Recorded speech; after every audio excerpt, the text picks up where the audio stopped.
What's up, guys? Welcome back to the Stoppage Time Stooges. I'm your host, Christian DeBlock, joined by my good friends Jacob Eframian and Ricardo Martinez Paz. And we got a debut for one of our favorite guests, Jonathan Kinane, our second guest all time. Buddy, how we doing?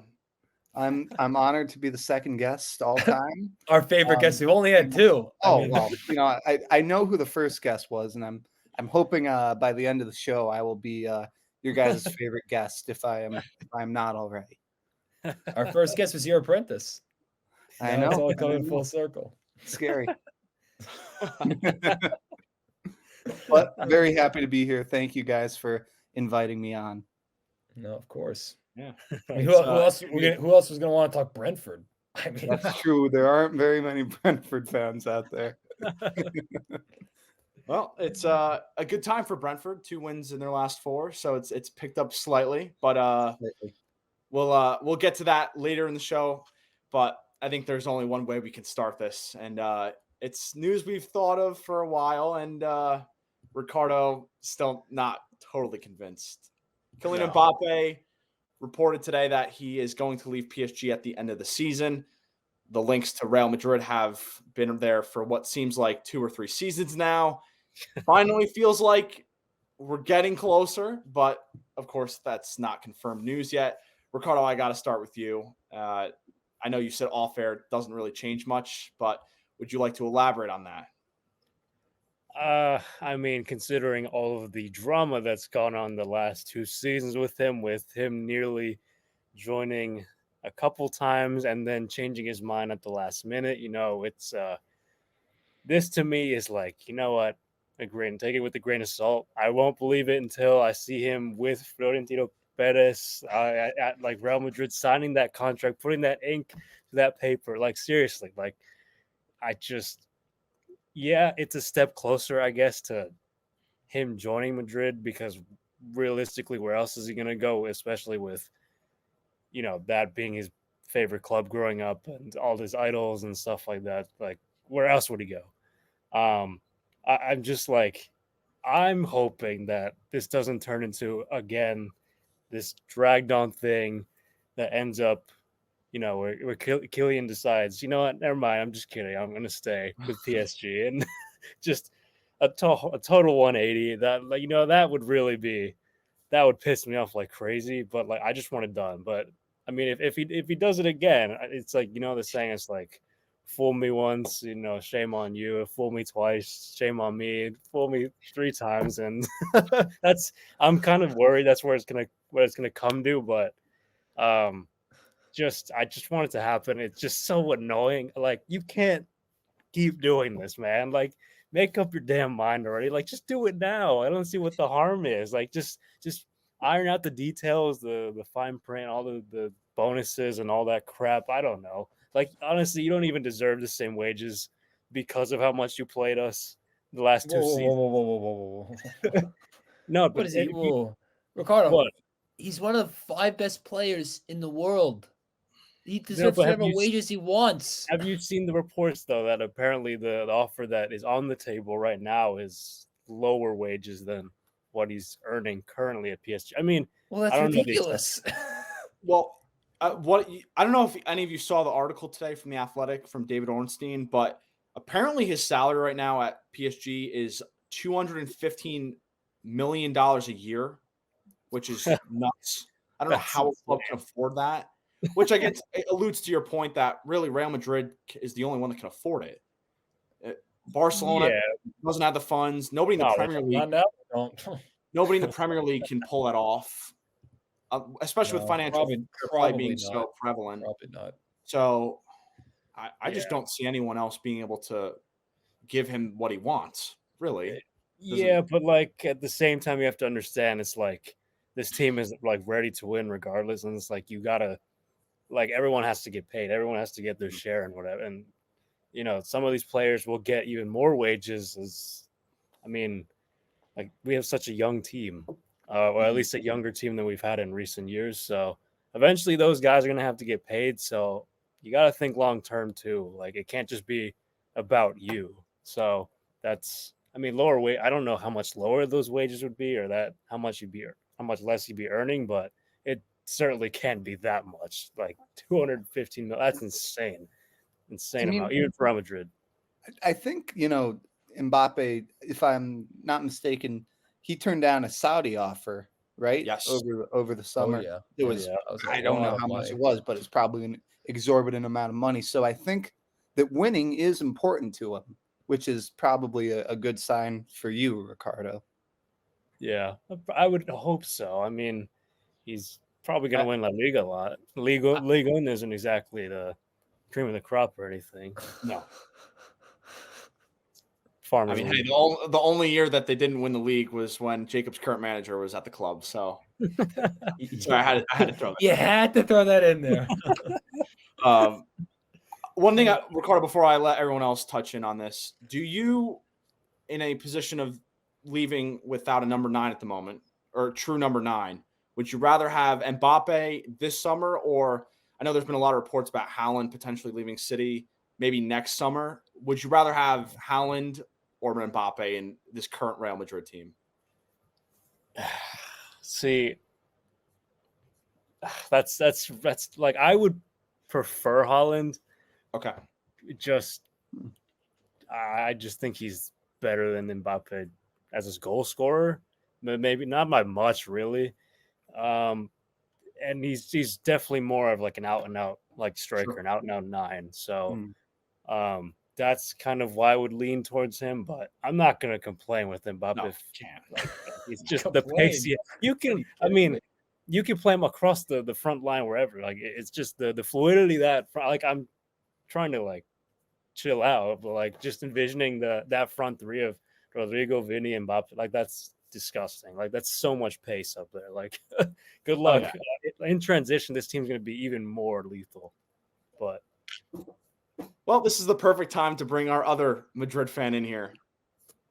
Mr. Hard, how we doing? On the car. Oh, we're in the car. We're at work in Sea Caucus, New Jersey, and home of the 2026 World Cup final.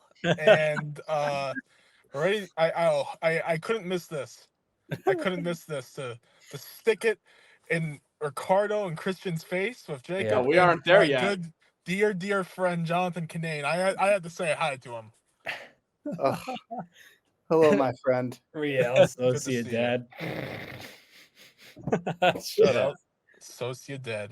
All right. Well, Andrew, quickly before we get to that, which is not something we and Ricardo wanted to discuss this week. What are your thoughts on Mbappe to Real Madrid potentially? I don't think he's going to Madrid. I think he's going to Arsenal. No. I think he's going to go to. I think he wants to be Thierry Henry. No. Why would you say that? I hate to be the bearer of bad news, but I think that's what's going to happen. Someone at work convinced me. This is my worst. Tell them they're delusional. No, that's what I'm worried about. Is that he's gonna. It all makes sense. It's all set up to go to Arsenal. They need a striker. Right now, Real Madrid, especially if Madrid wins the Champions League this year, and they prove they don't need a true striker. I think there's more of a chance of Mbappe going to Arsenal if Madrid wins the Champions League, especially if Endrick coming next year as well. There's going to be no space. Endrick's not ready to start. No, but my point is, Mbappe's in the prime of his career. He's going to turn 20. He's going to turn 26 this year. So, he's going to be playing for a long time. And even more reason for him to join Real. Sure, but I just think if they win the Champions League, that's going to be proof, hey, we don't need a striker. We don't need to shell out this much money. No. I know it's Madrid, and they have infinite money. No. But I also think legacy-wise, I think winning something at Arsenal would mean something to him. I think he's not winning with Man City there. With Pep there, he's not winning anything. I think I'm telling you, this is gonna give me a heart attack one of these days. It's gonna give you a heart attack. Hey, no, he's staying the drama with Madrid. Oh, yeah. But if you understand, if Mbappe goes to Arsenal, no, of course I want him in Madrid. Let's get that straight. It's not like your team's competing with Arsenal, Jacob. Jacob, I mean, you can't even. Which means I don't want it to be even worse than it already is. Jacob, you can't even compete with Brentford right now. I mean, what's going on? Well, they're above us in the table. No, I know. Not by much. I just wanted to, bump you up a little, Johnny. Well, I appreciate that. God damn it. Classic managing editor move right there. Oh God, Andrew, why'd you bring that up? I don't need to think about that. I had to bring. I thought about it too. I was thinking about. It's a scary thought. That's the only alternative. Realistic. It's either gonna be Real or Arsenal. It's gonna be one of those two. It's a nightmarish thought. Forget scary. Yes. It's a nightmare if he goes there. Him with that stupid red uniform on. Oh, I'm gonna puke. Him pointing at the badge. Oh no! He's going at the bridge. No. Oh my God! Gonna have nightmares about Mbappé scoring. In your least favorite color, red. Yeah, and my least favorite team, Arsenal. It's worse for Jacob. And don't forget that Chelsea had Mbappé when he was like 10. Remember that? Oh my God! Our group chat picture is him. Jacob, is that all Chelsea is now? It's now just personal history. Hey, you took this photo That's all in we the back of got. a truck. Hey, Moises Caicedo, you took this picture of your mom in the back of a pickup truck with a Chelsea kit. don't you? That was not. Come join us for 150. Here, Brent. Here's 150 Thank you million. for taking him away, please. McAllister will do. No Caicedo. But we'll see those two match up in a Carabao Cup final in a few weeks. Oh, Jacob, how about we make things a little bit better for you, and you can boast in your success with Andrew. It's time to talk the Champions League round of 16. The match, of course, that caused most chaos on this podcast was Real Sociedad versus PSG, and for no reason at all. By the way, it's just you two being delusional. Oh well, no. We're only through 90 minutes, but through 90 minutes. It looks good for Andrew or Jacob. Whoever wants to start. May I start? Yeah, Go ahead. All you. We tried to warn you two that Sociedad don't score goals. And if you can't score goals, you can't win. It's real simple, boys. You can't win if you can't score. It doesn't matter if you can stop them from scoring. You have to score yourself. And Sociedad can't do that. What do you think they're gonna stop Kylian Mbappé? He's probably give me a break. It's like it must have been like playing a Liga back four. He was probably like licking his lips, like getting all excited, knowing that he got to play Sociedad and this early, and that they did not get like a really good team, otherwise. But again, PSG, they were pretty dominant in this game. Especially at least in the second half. Second half, as the game progressed, they really put their stamp on it, and you just knew the game. You knew the game was over. It was over pretty fast in that second half. When Mbappé scored that goal, it was like you could tell it's like a pin dropped for Sociedad, and they were like, all hope was lost. I'm not surprised. This is what we predicted. I can't believe Mbappé is inevitable. He's like Thanos. He's like he's can't just stop not. him. What do you mean he's not? I mean, against garbage teams he is. And when he shows, he doesn't show. So that World Cup final means nothing. Well, that was one instance. Ricardo, you can't deny that. What about the other World Cup when he was a teenager and he freaking carried France? What about that one? All right, fine. Club level then. Let's be more specific. But it doesn't matter. He still has performs that. in the Champions League, Ricardo. What does he have to show for it? What does he have to show for it? Hold on, Ricardo. The thing is, this works against our argument that Sociedad could have won, because at the end of the day, he's going to show up, and if he does, that Sociedad has no chance. Yeah. And you guys, oh God, I like Kubo. I do. But the fact that you were arguing that Kubo is going to show up against Kylian Mbappé? I mean, over Kylian Mbappé? It's a forward versus a forward. It's not. Over Kylian. He's going to outshine Kylian Mbappé. Whoa, I never said that. Whoa, you guys, when we both said I never said that Kubo was going to outshine Mbappé. I just thought that defensively, Sociedad would be able to contain them as a whole, and that they would be able to take one or two chances. I didn't think they were going to win this game. Yeah, but you I didn't guys say acted that. like they had Ferdinand and Vidic as their 2 center backs. Okay, but I said it in the last pod. They were keeping clean sheets or giving up 1 goal in a lot of games this season. Yeah, so defensively they were solid. And it's not like, sure, La Liga's not the most, dominant league from top to bottom, but they're playing Madrid, they're playing Atletico, they're playing Barca. So they do deserve some respect. Now, again, I said this to Ricardo off air. I thought if they went out of that game losing by just 1-0, I would feel okay. Because as you mentioned, Ricardo, that's a tough place to go back in Spain. Their fans are very on top of you. They really make things difficult. But 2 goals, very difficult. They haven't scored 2 goals in many games this season. So what makes you think that when they're going to have to play open and exposed, they're going to be able to do it? Probably not. So, but by the way, I just want to say too, don't forget, Kubo was the reason Mbappé scored. So. You know what? He's like, oh, he knows he's coming to Real Madrid. He's like, oh, that's my teamate. Let me help him out. Oh my god. No. But hey, Jacob, it was a fun match. Our whole row, we had 3 people bet on it at work. Oh. My parlay won. Wow. Because you just come on. You knew this was gonna happen. It was inevitable. Mbappe is inevitable, as Jacob said. He's Thanos. He is. We'll see next round. We'll see. Well, sure. I agree with that. I agree next round. I agree with that. But he's carrying a bunch of scrubs. Not in the round of 16. Like, this PSG team is like not remotely close to, this is like by far the worst team they've had in years. And he's carrying them on his back.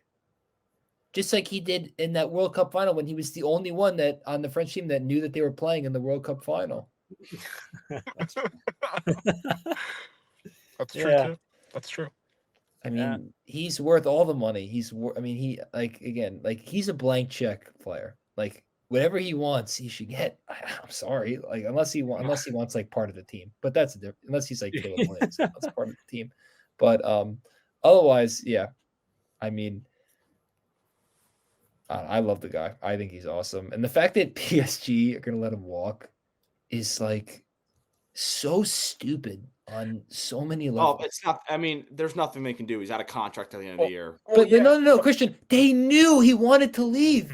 He's like, no, I don't. I mean, no disrespect. I don't want this to end badly. I want to leave. I've given you everything I got, and I want to do something new. And he did that because he knew they probably could get a huge profit for him. Yeah. And that way they wouldn't be leaving empty-handed. But because their sheer stupidity, they get nothing. And I love the narrative that PSG's been planning for this. You could have just sold him. Yeah. Not once, twice. Well, they needed Macron to like remember that? He had the meet with Mbappe. They need the French president. Friend. He's his best friend. Stay at PSG. That's so dumb. Like, no, stop with the whole we've been planning for this nonsense. You could have gotten easily. I mean, even if they took the Saudi money.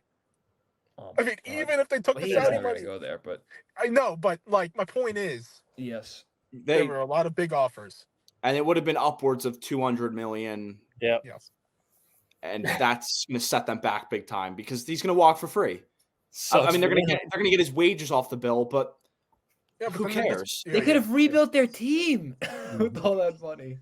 Sucks for them. They want Osimhen. I mean, how the hell are they going to sign him with what money? I mean, they're Qatari funded, right? Yes, that's good. That's true. I mean, they have plenty of money. That's but still, like, you could add more. They'll get a replacement in. I don't know if you guys, sorry, Christian. I don't know how much of you guys discussed Osimhen.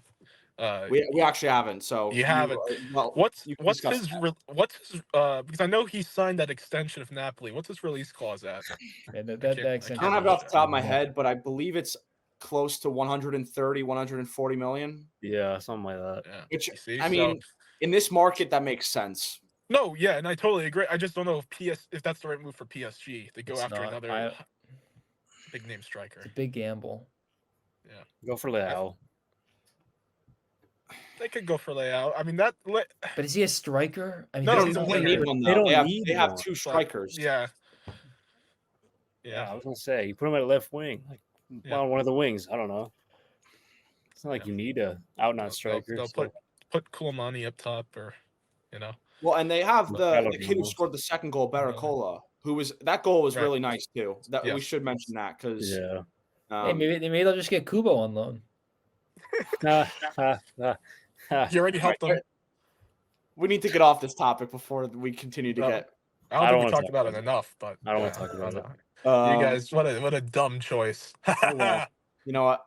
I stand by the decision, and I'm willing to take all the criticism for it. That's fine. Yeah, let me eat it. It's fine. We tried to warn you. So we did. Oh well, it made for a good topic. So that's all. That's all that matters. Yeah, but okay. Nope. You want to finish? Egg on your face. No, shut up. No, we're not talking anymore about it. All right. Well, you know what, Andrew, we'll give you another thing to talk nicely about, and that's Real Madrid, who suffered for periods of that game in the first half, but again, it's inevitable. They always find a way to take an advantage going back into a second leg. So, what do you think of Madrid's performance? Mbappé is the Thanos of players. Real Madrid is the Thanos of clubs. They are always inevitable. My guy, Brahim Diaz. Me and Andrew both. We was our X Factor. We both said X Factor. My guy, Brahim Diaz. Diaz. We're all over Brahim Diaz. My favorite super sub. Complete different. I mean, they just plopped him in as a center attacking mid where Bellingham is, and complete different styles of play. Oh my God, it worked like a charm. It was great. I'm sad to see that he, got hurt during the match. I mean, Ricardo, what's his status looking for? He's available for Sunday. He's available for Sunday. So he's good. He's good to go. So it'll be okay. So that's okay then. Not so dominant in the first half. I was worried that Leipzig would score right away, but I never thought I'd see a hockey goalie interference call in the beautiful game. It was literally like Chris Kreider poking his stick at Andrei Vasilevsky in net. That's what that goal was like. And all the commentators were confused. I'm like, go watch some hockey. You'll get this rule. But I'm glad VAR got that. But ever since, Leipzig had control that first, 25 minutes or so. But just like a snap, second half. Madrid just took full control, all momentum, and doing that in Leipzig, getting a goal over Leipzig in Leipzig is a massive result going back to the Bernabeu. I have complete confidence now that they move on to the quarterfinals. So overall, good performance, about what I expected for the away leg, and gotta look forward to March now. Ricardo, anything to add?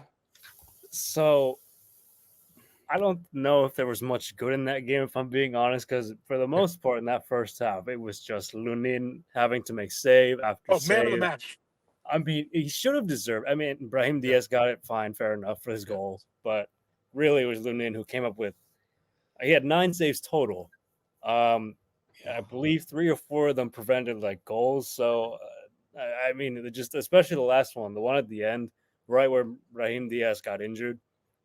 You could argue whatever about the ref not stopping the game, but still, that was a ridiculous save going to his left. His near post just so quick. I genuinely thought that was a goal. I thought it was 1-1 right there. But I texted you guys. I was like, that was the worst first half I think I've ever seen. I've seen this season from Real Madrid. Yeah, yep. It was just that poor.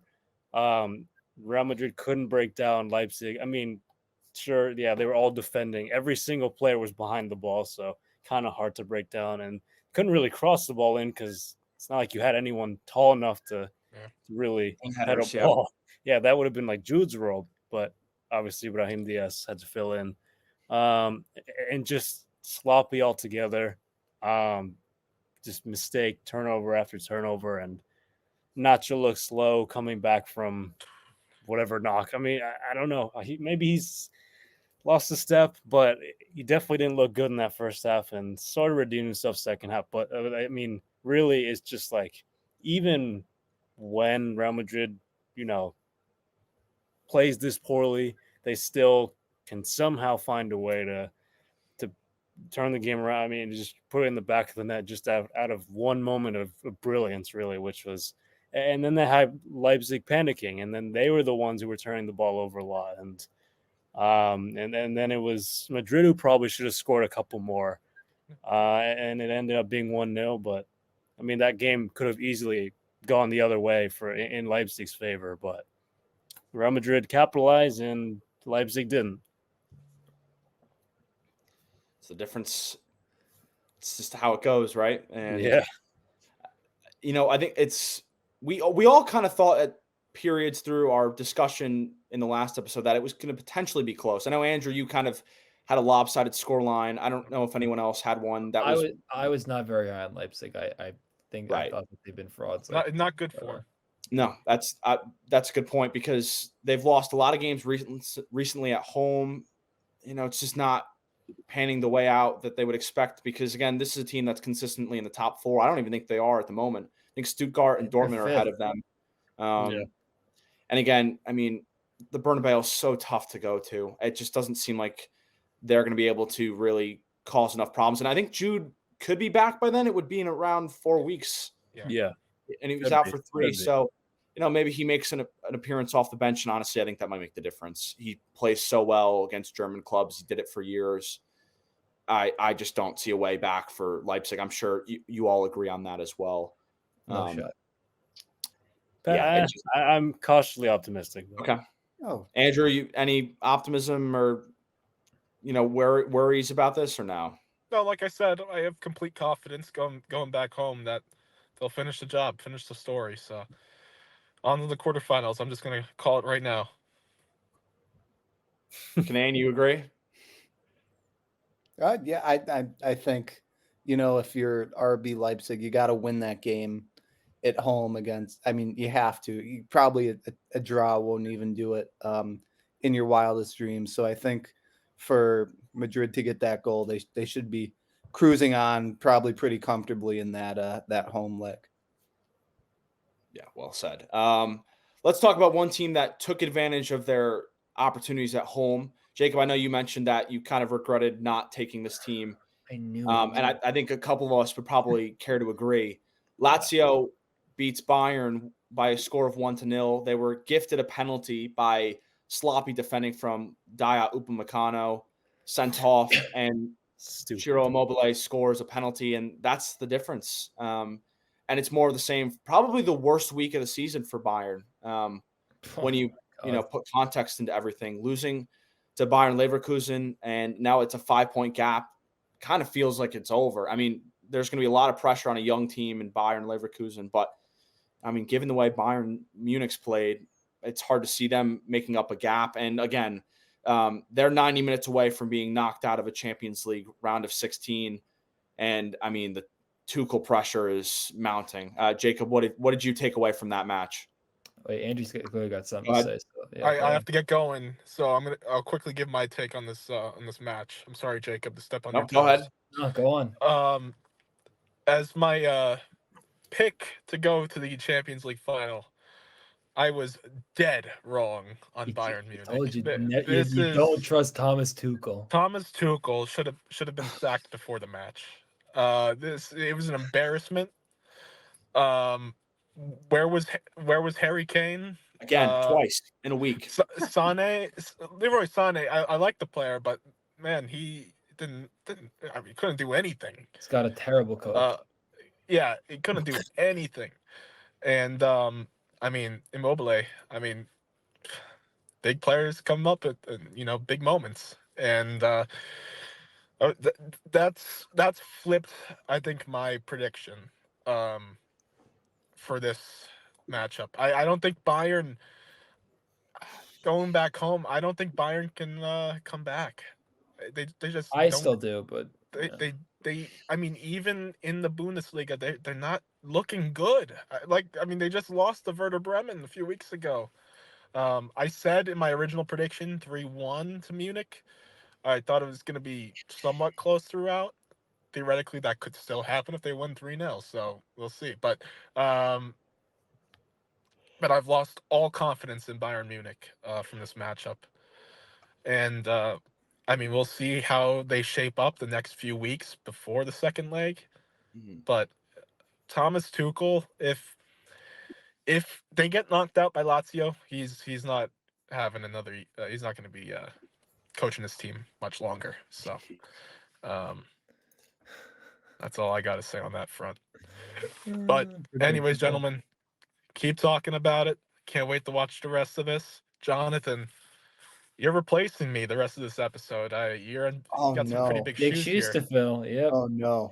Well, luckily I wear a size 13, so Me too. I should be. Oh, really? Well, I mean, you're perfect replacement. Perfect fit.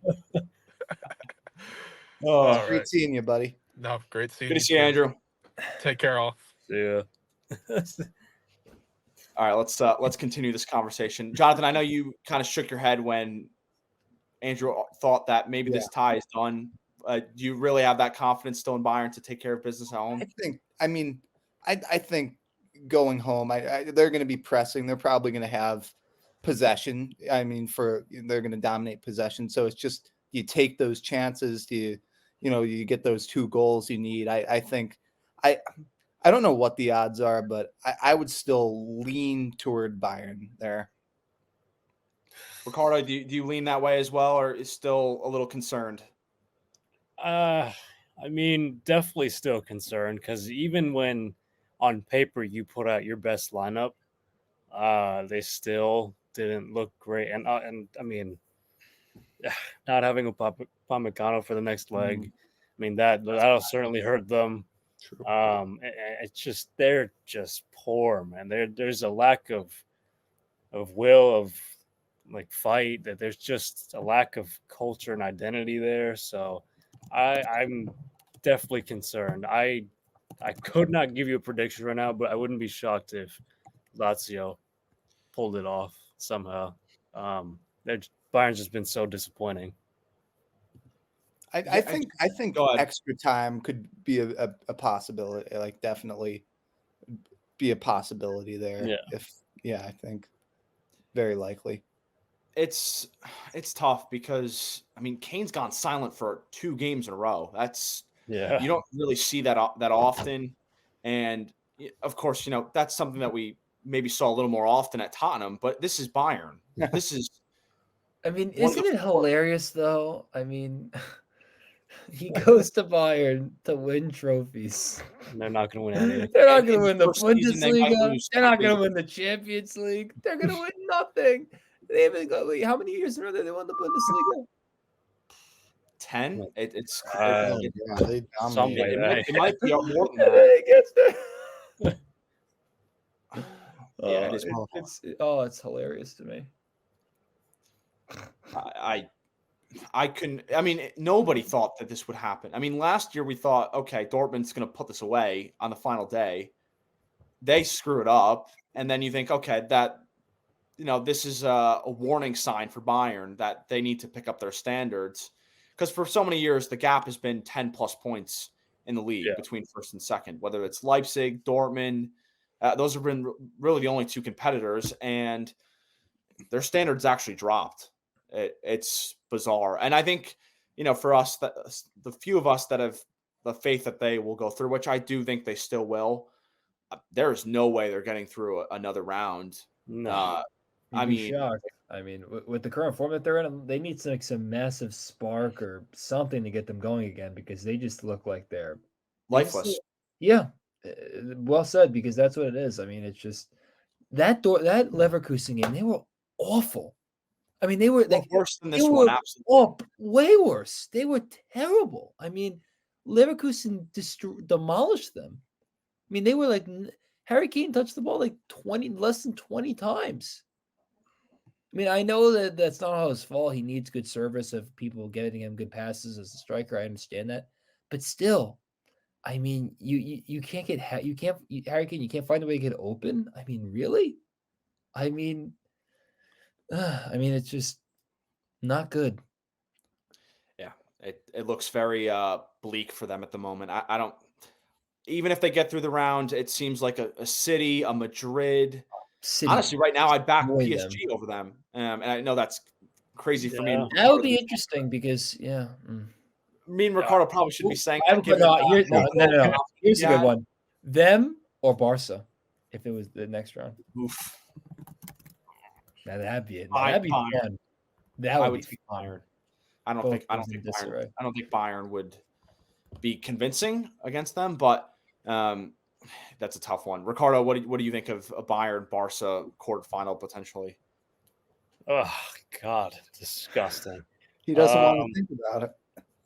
No, because one team's in poor form, the other I just hate. So, Well, they're my also in poor God, form they're both too. terrible. Yeah. Oh God, I don't even.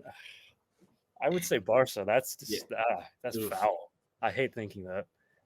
That's Well, just how poorly Bayern's been playing. So, it's fair enough. I do want to ask you quickly, Ricardo. I know you have to go. Any initial things you could take away from City's 3-1 victory over Copenhagen? I thought Copenhagen actually were kind of what we thought they could have been, which is very open-ended, very pressing. It was a lot of good attacking football for them in moments, but again, it's hard to defend City for a full 90. What did you take away from that? yeah, I mean, I'm not surprised, and I'll just say this: that I predicted 3-1, and I said 3-1 on the way back too. So, yeah, I mean, it's yeah, it's City, man. Like you said it, they're so hard to defend. Just so many good players, and I know they had a couple injuries in that game, but still, it's like they have so many players they can just bring off the bench and just like, sorry, Copenhagen. It's just you got the short end of the stick, really. So it's.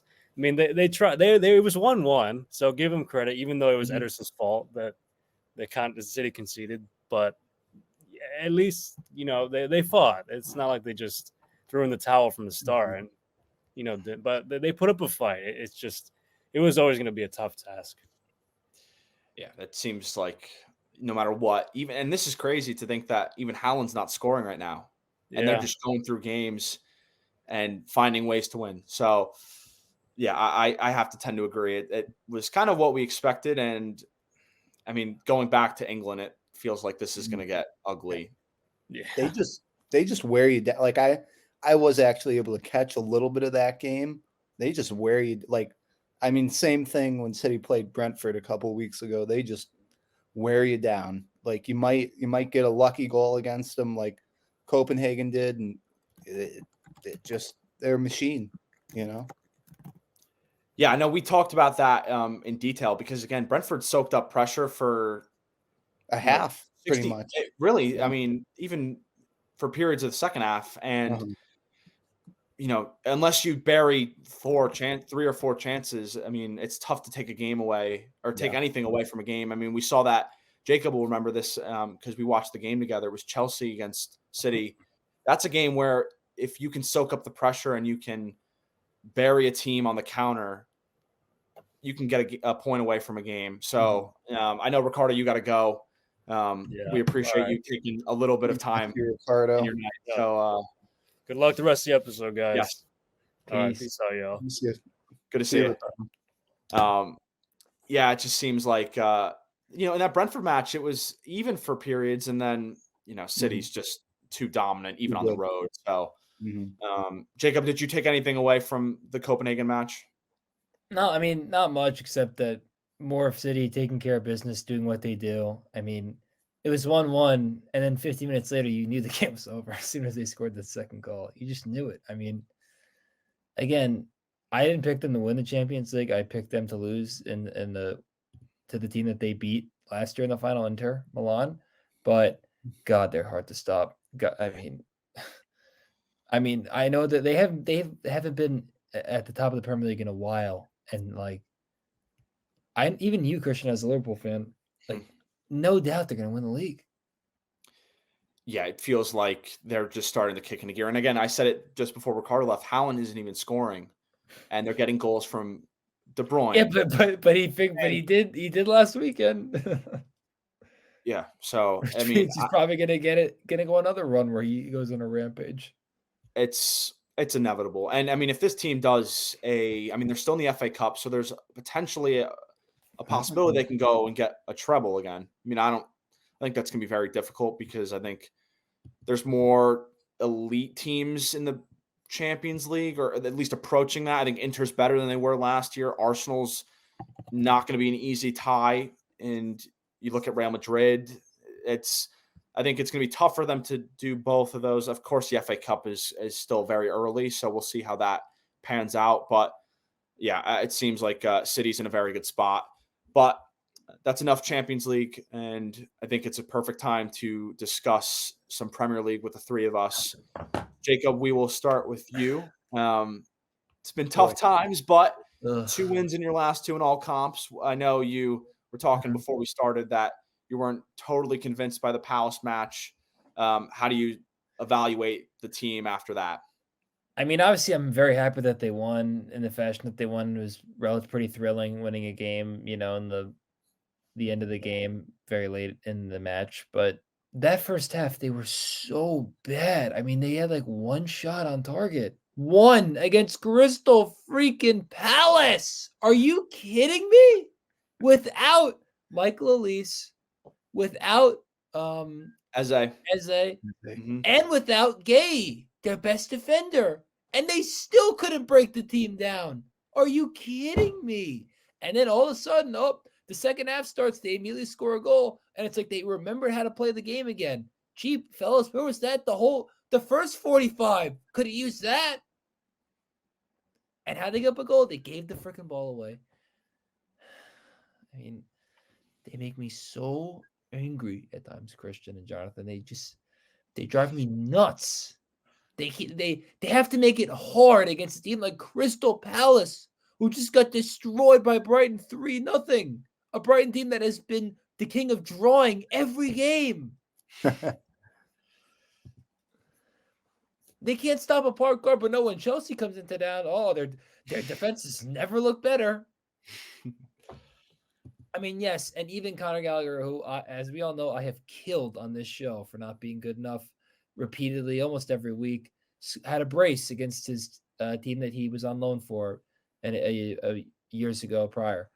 And yes, he played very good in that regard. I don't think he was that good in every other aspect. And I know you're saying, "Oh, Jacob, you're just being a hater again. How could you say that?" And it's the guy that had a brace. Ladies and gentlemen, if you watched that game and you saw every other moment besides those 2 goals, trust me, he was not very good. Gives the ball away. He makes stupid challenges. It's not enough. And again, if he's going to keep starting, I want more of this. More goals, more assists, more. Not I tried hard and I got my jersey dirty. What is this? I mean, this isn't like, this isn't like Little League crap. I don't care about any of that stuff. It's pointless. Win. That's what I care about. And, Enzo Fernandez added 1 at the end of the game. That was nice. They had Nkunku on the bench. I don't know if that was because the FA Cup, the team that they had against Villa that won and played very well in the FA Cup, had Jackson starting. Nkunku needs to play as much as possible when he's healthy. He needs to start. They couldn't get him the ball, which really annoyed me because, like, when he has the ball, good things happen. Someone who looks like they know that I keep saying about this about Nkunku that I like. For the simple fact is that he actually looks like he knows what he's doing. That's how low my bar is for what I want out of Chelsea. He gets the ball and he knows that he wants to give it to someone quick and be decisive. I mean, that goal he scored against Liverpool, I know it didn't seem like a great goal, but he put it through like Van Dijk's legs. No one else in Chelsea tight spaces. Yeah. No one else could have scored that goal except maybe Palmer. But you know what I mean? Like, he has natural skill. And I think he's really good. And I think he can play almost anywhere on the front, which is a good thing as well. And look, I know that they've been better of late, I guess, even though they had two awful losses in the Premier League prior to this game. 2 where they gave up 8 goals in 2 games, which is pathetic. And now they get Manchester City at their place, which, oh God, I am not looking forward to that one, boys, at all. They somehow beat them, a game that me and Christian watched together. They didn't beat them. They somehow got a 4-4 draw against them earlier in the year. It was a great game. I have no idea how that happened. And I have very slim doubts that will be replicated again. I think City's going to destroy Chelsea. I hope I'm wrong, folks. I would love Chelsea to go to the Etihad and win. I'd be ecstatic. But I don't think it's going to happen. At the bottom we have their next matches. So City, Brentford, Jonathan's team, of course, Newcastle. Tough four fixtures there. I thought they already played Newcastle. Oh no, they're home against Newcastle. Newcastle. Arsenal. I think you played did you play them in the cup? I don't know. We did, and we played them. I think it was Thanksgiving weekend or whatever it was.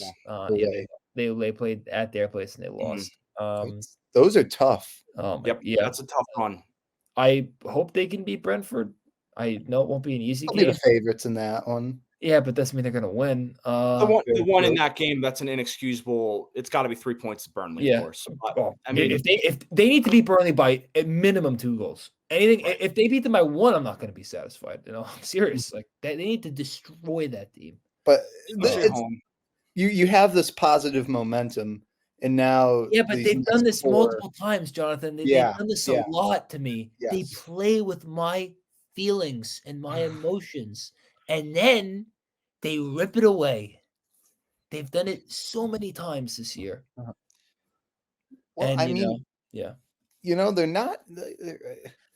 If they shock the world, on Saturday, they're kind of. They could go up to what, like 7th or 8th place if they things could. fall their way. To me, what I think is realistic, and I don't know if it's gonna happen, but to me, my hope for Chelsea is just get into like that. They're only 2. They're only 2 behind Newcastle, who are in 7th. Just get there. Get in like the top. Which 8. I think would get you Conference League. Maybe I think it's going to realign. Just give me something. I know that's how low the bar is. Just give me some form of European football. I know they're not going to the Champions League, unfortunately. Which from a financial perspective, that's very important with all the money that. With all these crap players that they have to freaking pay. Gotta find the money somehow. You have to get into European football somehow, and again, that's why I mentioned the Newcastle match in a couple of weeks. That's a very important one. It is. They just need to find ways to. They need to steal like at least one game against a really good team. They have to find a way to do that. Talent's there. I mean, it's the individuals there. I think that's good mention. Kinane, no, they have a lot of young talent. I don't love all of it. It doesn't feel like a team. It feels like a group of individuals still. I think it's half. I think it's half of it's not great coaching. I know that he's new, Pochettino, but I don't think he's done a very good job. I said this to you guys. He does not make a lot of in-game adjustments unless it's like the half. At times, he just doesn't do them, and it drives me nuts. And I still think he could have gotten more out of this team. I firmly believe that. If Gary O'Neill, who took over 5 days at Wolves, can get them in 11th place and have them beat Chelsea, not once, but twice in the same season, I expect more out of Mauricio freaking Pochettino. Sorry, I do. I'm tired of like this whole, they need to develop. They need to. I mean, we're Chelsea. This is supposed to be a team that wins, not a freaking experiment. Anyway, I should be happier because they won, but I'm very worried about the impending doom that they're going to face on Saturday afternoon. So we'll see. Go in with low expectations and see what happens. Oh, that's what I've done the entire year, Jonathan. I will mention that this is your last match in the league in the month of February. So there is a period of time where you don't play in the league. I don't know how that will maybe benefit. They have Leeds next to the FA Cup. They have to beat Leeds. They got lucky because they have Leeds. That's a very winnable game in the FA Cup. They're not awful, but they're beatable. They're not in the Premier League, which means you should beat them. For me, obviously they have that big game against Liverpool in the Carabao Cup final. Chelsea need that game badly. Liverpool don't. It'd be great for Jurgen Klopp. Last year wins a trophy. Yep. Chelsea need that game. in the which worst. also can get you into European football. So Yeah. you put that into account. I think And that's another thing, like they always talk about, rest certain players. If Pochettino does not give out his best possible 11 and goes fully for it, I will be very angry. as it should be. They need the best 11, not, this guy's due, or this guy, hasn't played in a while, or he's well rested. No. The best 11 on the field. Well said. We'll see how Saturday's match. That's a 12:30 kickoff our time. So definitely one to tune in for anyone that is a fan of the Premier League. It's one of the signature matches between two historic clubs in the league. But this is our favorite part of the episode. We're going to get into an in-depth conversation about Jonathan's Brentford. It's been a tough season. I think that's how I should start this. But again, since the most important player at the club is returned, that's Ivan Toney. It's been a little bit better. What's your feelings about the team at the current moment? Yeah, it's definitely been better since Toney returned. I mean, when they beat Forest about a month ago now, a little less than a month ago, that game was a huge sigh of relief because that was, two teams right down there at the bottom, not quite in the relegation zone, but kind of got the feeling the loser was really going to struggle. So to win that was big. Then Man City and Tottenham, Tottenham and Man City, the two fixtures after that. Brentford lost in both, but I thought they looked pretty good, pretty lively. They scored in both games, scored twice against Tottenham, and then to beat Wolves, a team above them in the table on the road, big victory. So a little breathing space, not as much as we would like. And, I can go into I can name you the players that are injured. You have Mbumo's hurt, Kevin Schad, the other attacker, Rico Henry, left back, out for the season. It just goes on and on and on. So at one point it was just I think 10 or 11 players were hurt. So it's been a tough year. They've lost a lot of points from winning positions, I think most in the Premier League. So they've been putting themselves into positions. There's a game against Manchester United where they were ahead 1-0 into stoppage time. They lost the game 2-1. It just things like that. So their numbers wise, I know they're expected goals and everything. They're underperforming all of those things, which isn't good, but at the same time, it should bode well for them going ahead. And I think they'll be okay, but I'm sure a lot of there are Brentford fans out there, would have expected a higher finish. I'm expecting they'll probably finish somewhere around 12th or 13th place. That's a good point. I know we talked about this off air. I was muted. Sorry, I was muted. I was trying to say is that I think that the best they could do is 12th as of where they are right now. I think that they're how many points? They are 25 points. They have 20. They're 4 points 5 off of points. 4 points off of 12th. I don't think they be Wolves. They did just beat. Yeah. They are 7 points behind. I don't think they're going to catch them. I just don't. As long as we can finish above Fulham, I'll be okay. I don't like Fulham. Yeah, they're not a very good year for them. There's a lot of quality kind of in the Wolves is a good team. No, they are. They have a lot of. Is a pretty good team. Bournemouth went on a hot streak for 6 weeks or so. Yeah, that's a good point.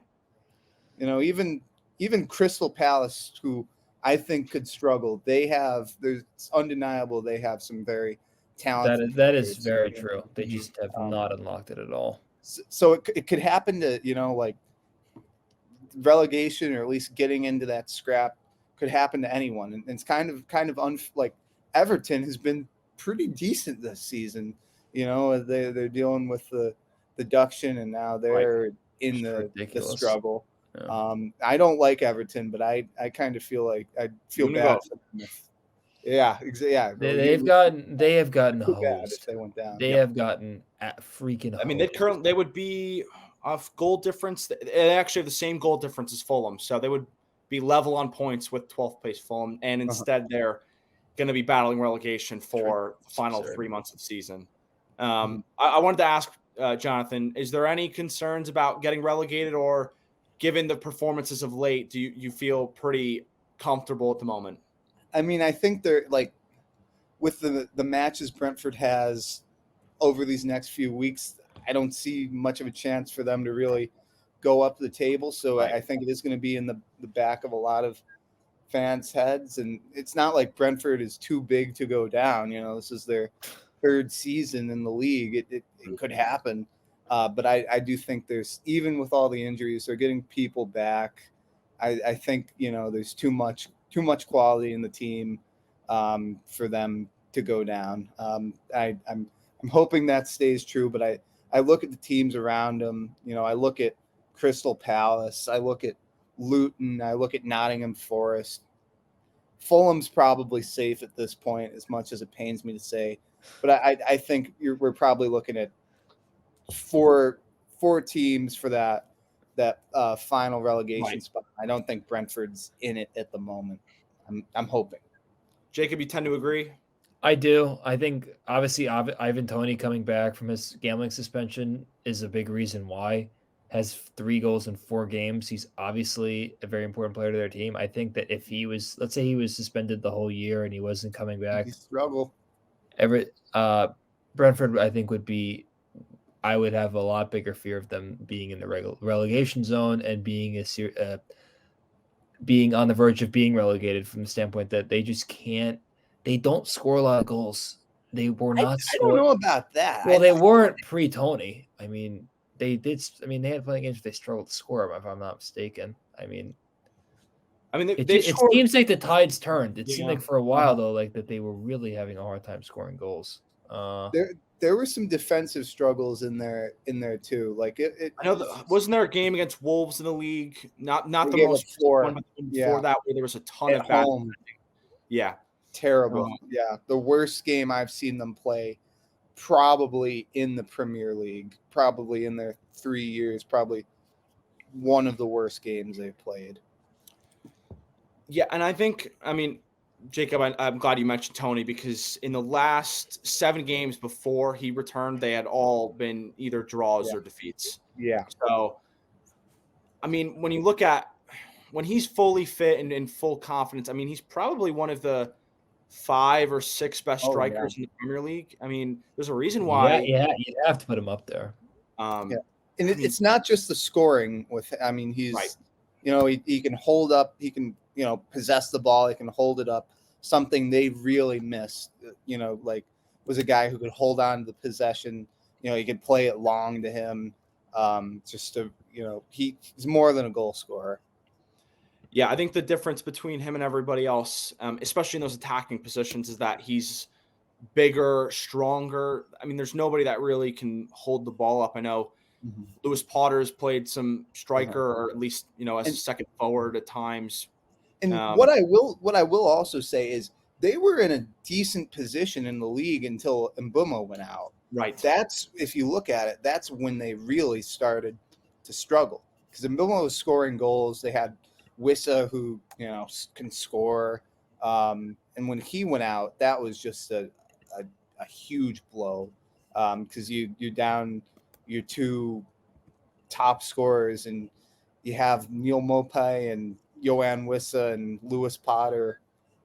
Yeah, like those are all good players in their roles, but they're not, you know, the guys you want out there depending on to score. Yeah, I think that's well said. I know another player in Damsgaard who hasn't, you know, lived up to potential. He was very good for Denmark at Euro 2020. Hasn't really panned out. I think it's I tend to agree with both of you. I think Brentford's safe, especially when you look at, I mean, Palace with all the stuff with Roy Hodgson, and it seems like a manager is going to come in. How do they play under a new coach? I know Elise's out for a while. Eze's not back. It seems very, very difficult for Palace to survive. The good thing for them is that Burnley, not very good. Sheffield's I mean, definitely one of the worst teams in the Premier League, at least over the last 5 They're the seasons. worst. They are the worst. I mean, I know they beat Luton, but Yeah. they are I think awful. when you them look and at them yeah. and Burnley are like very There's a gap. much. It's almost like a fight for who's worse. I mean, they are I- terrible. I hope, and this is just me as a biased fan, I hope Nottingham Forest goes down because they seem to want to like start some kind of rivalry with Brentford. Like I see a lot of their fans on Twitter now, and I just don't like their fans. Jacob's gone, but now he's back. Yeah. But I just don't. I don't know. I know they're a good story, a club trying to return to former glory, but I'd prefer to see them go down.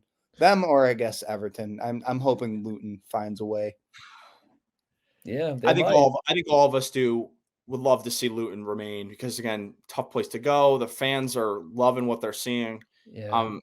In that JV arena. Yeah, it's interesting, Kinane, that you mentioned Forest and Everton because honestly, of the teams in that mix, they would be in the most trouble if they were to go down because Forest have spent so much money and they've bought all these kinds of players in, and Everton have a new stadium coming in.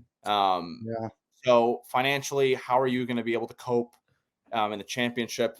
So I think those two would really be in a bad spot.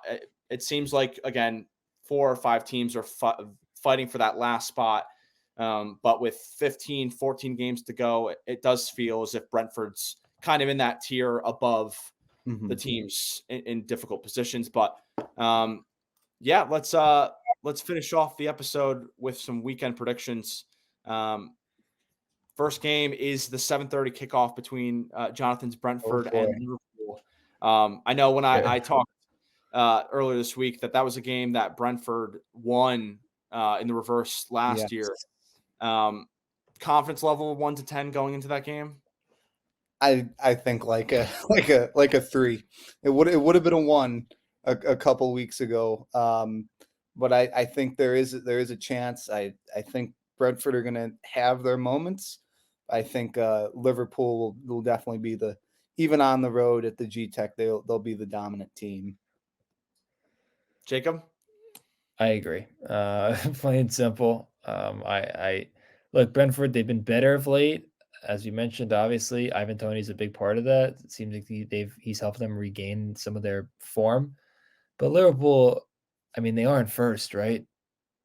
Yes, right now with the game played extra. Yeah, I mean, they are. They're obviously they want the title. I don't think they're going to get it, but that doesn't mean that they're not a great team still.